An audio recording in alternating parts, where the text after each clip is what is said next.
patrocinado por Dashlane. El verano de 1945 representaba esperanza para una nación agotada por la guerra. Alemania se había rendido en mayo. En el Pacífico, el general Douglas MacArthur anunció la liberación de las Filipinas, mientras en Nuevo México, Estados Unidos probó la bomba que acabaría la guerra. En julio de 1945, los neoyorquinos esperaban paz, pero esta se vio destrozada por un espectacular accidente que involucró a un avión de la Fuerza Aérea del Ejército de los Estados Unidos y el edificio más alto del mundo. Es una historia que merece ser recordada. La mañana del sábado 18 de julio de 1945, un B-25 Mitchell de la Fuerza Aérea del Ejército de Estados Unidos volaba desde el aeródromo del Ejército de Bedford, en Massachusetts, hasta el aeropuerto de Newark, en Nueva Jersey. El teniente coronel William F. Smith, Jr., de 27 años y veterano de más de 30 misiones y 1000 horas de combate volando bombarderos B-17 sobre Europa durante la guerra, estaba al mando del avión. El B-25 era un bombardero bimotor, más pequeño que los B-17 que Smith había volado sobre Europa. Este avión, con el indicativo 0577 y apodado Viejo John Feather Merchant, fue adaptado para transportar VIPs. Smith había pilotado el avión desde la base aérea del ejército de Sioux Falls, en Dakota del Sur, y debía recoger a su oficial al mando en Newark antes de volver a Sioux Falls. Iba con el sargento de Estado Mayor de la Fuerza Aérea Christopher Dimitrovich, de 30 años, y el maquinista de la Marina Albert Perna, de 19, quien hacía autostop desde Massachusetts para ver a su familia en Brooklyn. A medida que el avión se acercaba a la ciudad de Nueva York, se encontró con una densa niebla. Smith pidió aterrizar en el aeropuerto La Guardia de Nueva York, pero le dijeron que la visibilidad era muy baja y que fuera a Newark. El control de tráfico aéreo de The Guardian se despidió advirtiendo sobre la baja visibilidad por la niebla. En este momento, dijo el controlador, no puedo ver la cima del edificio Empire State. Las palabras resultaron ser inquietantemente crípticas. Smith respondió, gracias. No está exactamente claro qué sucedió después, pero parece probable que Smith confundiera el río Este con el Hudson. Ese fue un error fatal. Si hubiera girado a la izquierda al pasar por el edificio Chrysler, habría estado a salvo, pero desorientado. Giró a la derecha, llevando su avión directamente sobre Manhattan.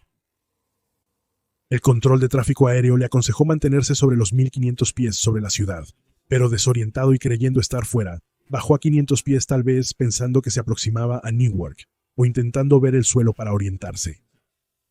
De pronto, la niebla se disipó lo suficiente para que Smith notara que volaba entre rascacielos.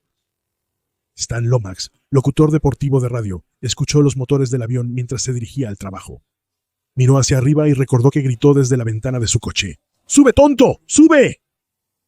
A 200 millas por hora, el avión se dirigía a colisionar con el edificio RCA de 850 pies en el centro Rockefeller 30. Smith viró en el último momento, evitando el desastre, pero el giro lo llevó a un curso de colisión con el edificio más alto del mundo, el icónico edificio Empire State, de 102 pisos de Nueva York. Mort Cooper, lanzador de los Cardenales de San Luis, con 2 títulos de Serie Mundial, presenció el choque desde el piso 16 del Hotel Commodore. Él dijo que escuchó el rugido de un avión y lo vio pasar entre él y el edificio RCA. De repente, cruzó por mi mente que estaba volando muy bajo y que golpearía el edificio Empire State. En un sábado neblinoso, pocas personas transitaban por el centro de Manhattan, pero algunos testigos en la Quinta Avenida y la calle 34 oyeron el rugir de motores.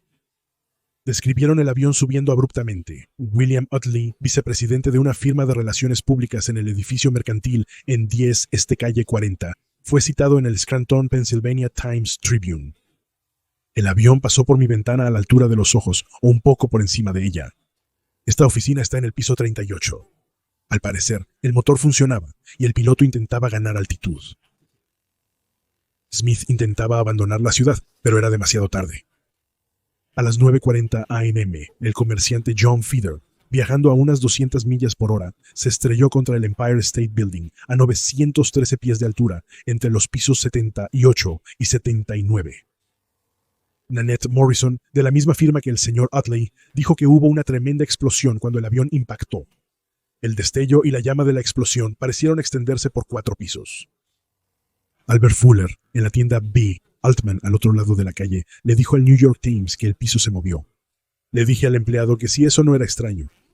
Pensé que no podría ser un terremoto.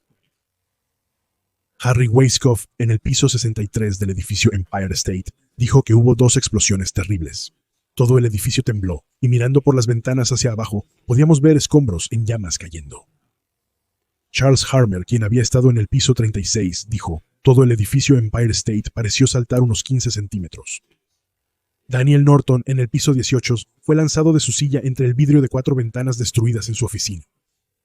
Louis Petley, de 54 años, un guía turístico con un grupo de 35 turistas en la torre de observación del piso 86, dijo, nunca escuché algo así en mi vida. Salté casi 1 metro en el aire. Gloria Paul, en el piso 56, dijo que estaba en el archivador cuando de repente pareció que el edificio iba a volcarse. Me lanzó por la habitación y choqué contra la pared. La gente gritaba y se miraba confundida, sin saber qué hacer. Althea Lethbridge, contadora de 24 años, estaba en el piso 72. Dijo que todo tembló y corrieron a la ventana para mirar hacia abajo. Vimos llamas debajo de nosotros, miramos hacia arriba y vimos llamas sobre nosotros. Lethbridge bajó 70 pisos de escaleras en la oscuridad. Un análisis de la fuerza del choque basado en donde el avión llegó a descansar estimó que golpeó con una fuerza de unos 4.400 kilonewtons o alrededor de 990.000 libras de fuerza durante un cuarto de segundo. El avión abrió un boquete de 18 por 20 pies en la fachada de piedra caliza y granito del edificio. El Knoxville Journal de Knoxville, Tennessee, informó que la explosión fue tan tremenda que arrancó la niebla que había ocultado las historias más altas del rascacielos, y durante 2 minutos el pináculo del Chromium Girt Empire State se destacó nítido y claro en la llovizna, mientras las llamas de color naranja rojo miraban alrededor. Mientras la guerra avanzaba, muchos neoyorquinos temían un posible ataque enemigo. La señorita Weisskopf dijo que el personal de la oficina temía que pudiera haber sido una bomba zumbadora que apuntaba al cohete alemán Pipro-1 que había aterrorizado a Inglaterra durante el Blitz. Otros pensaron que podría haber sido un globo bomba japonés, como el que había matado a una maestra de escuela dominical y 5 niños en Oregon en mayo del año anterior. El avión impactó tan fuerte que las alas fueron arrancadas. Un motor aterrizó en el techo del edificio en la calle 33, iniciando un incendio que destruyó un estudio de arte en el ático. El segundo motor y partes del tren de aterrizaje cayeron por un hueco de ascensor, hallándose en el sótano. El cuerpo de Albert Perna, el joven sanitario de la Marina, también fue arrojado por el hueco y se halló 2 días después del accidente. Se dirigía a Brooklyn para consolar a su familia tras la muerte de su hermano en combate. Los tanques de combustible del avión se rompieron y explotaron, enviando una llamarada al edificio. Fue afortunado que fuera un sábado, de lo contrario el edificio habría estado mucho más lleno. En un día normal, hasta 5.500 personas trabajaban en el edificio, pero ese sábado se pensaba que solo alrededor de 1.500 estaban presentes. Las oficinas impactadas por el avión pertenecían a los Servicios de Ayuda en Guerra y el Consejo Nacional de Bienestar Católico, organizaciones que ayudaban a refugiados europeos de la guerra. Unas 20 personas estaban trabajando en las oficinas ese sábado, coordinando ayuda para los refugiados de guerra en todo el mundo. Varios murieron instantáneamente por las llamas, mientras otros se amontonaron en una habitación esperando escapar del fuego y el humo. Teresa Willig le dijo al New York Times que ninguno de ellos tenía idea de lo que pasó y que quién hubiera pensado en un avión. Amontonada en la habitación con otros empleados del Socorro de Guerra Católico, pensó que no sobreviviría. Se quitó sus anillos, un anillo de graduación de la escuela secundaria y un anillo de amistad de su novio, y los arrojó por la ventana. Pensó que no estaría para tenerlos, así que alguien más podría usarlos.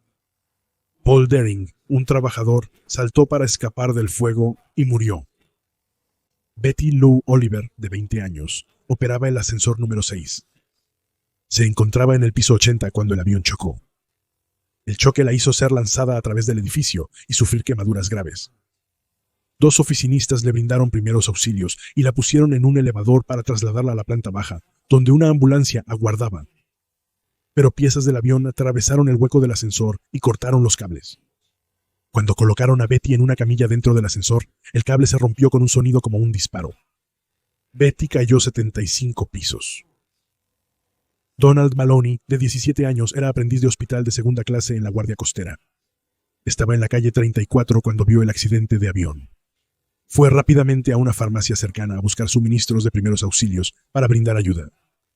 La farmacia le dio vendas, ungüento para quemaduras, agua estéril y una docena de jeringas con morfina. Mientras corría hacia adentro, alguien gritó pidiendo ayuda en el sótano. Maloney era pequeño, por lo que podía entrar más fácilmente en el eje del ascensor en ruinas donde una niña estaba gritando. Era Betty Lou Oliver. Increíblemente, tras caer más de 70 pisos, seguía con vida. El aterrizaje del ascensor fue amortiguado por las enormes bobinas de cable que se habían acumulado debajo de él como un resorte, y algunos expertos especulan que el rápido descenso podría haber causado que la presión del aire se acumulara debajo del eje debajo del ascensor. El ascensor estaba destruido, lleno de escombros de acero y concreto, excepto la esquina donde se encontraba Oliver.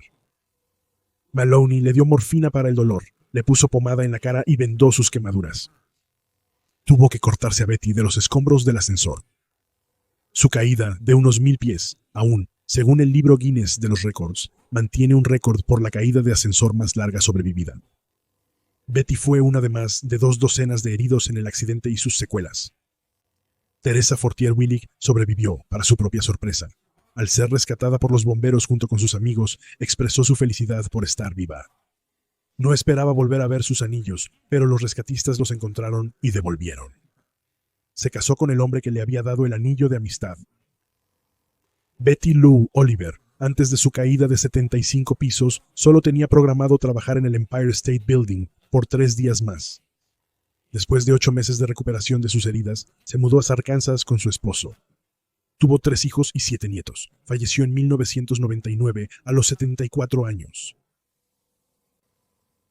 El accidente no afectó la estructura del edificio, pero las reparaciones costaron $1 millón, equivalente a unos 14 millones actualmente. Se enviaron cientos de bomberos para combatir el incendio, que se extinguió en 40 minutos. Es el único incendio significativo a tal altura que se ha logrado controlar en la historia mundial. Tras una investigación, el gobierno federal indemnizó a los familiares de las víctimas. Muchos aceptaron, pero algunos se negaron e iniciaron una demanda, que ayudó a impulsar la aprobación de la Ley de Reclamaciones por Agravios Federales de 1946, estancada en el Congreso por casi 20 años. Por primera vez, se concedió a los estadounidenses el derecho a demandar al gobierno federal. La ley fue específicamente hecha retroactiva a 1945 para permitir a las víctimas del accidente buscar reparación. En total, 14 personas murieron en el accidente, las 3 personas en el avión, 9 trabajadores de ayuda católica, un conserje y un operador de ascensor. De haber ocurrido el accidente en otro momento que no fuera un sábado con mal tiempo, probablemente habría habido más víctimas en el edificio, que podría haber albergado a más trabajadores, y en las calles, que podrían haber estado más concurridas cuando llovían los escombros. Espero que hayas disfrutado este episodio del Historiador, pequeños fragmentos de historia olvidada de 10 a 15 minutos. Si te gustó, haz clic en el botón de me gusta. Si tienes preguntas, comentarios o sugerencias para próximos episodios, déjalos en los comentarios. Responderé personalmente. Sigue a El Historiador en Facebook, Instagram, Twitter y visita nuestra tienda en teespring.com. Si quieres más episodios sobre historia olvidada, solo suscríbete.